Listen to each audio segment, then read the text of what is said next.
Okay, so I got this window back in, and all I gotta do, I'm doing this with one hand, so it's a little more difficult, but simple enough.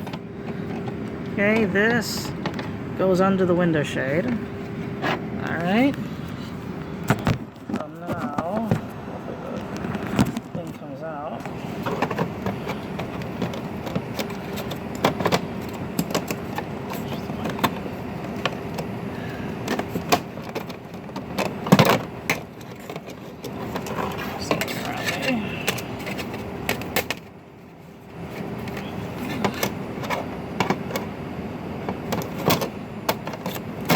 Yep, it was the other way around.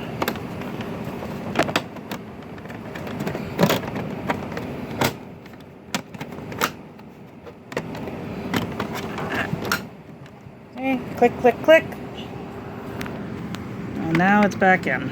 Click, click, click, and it's back in.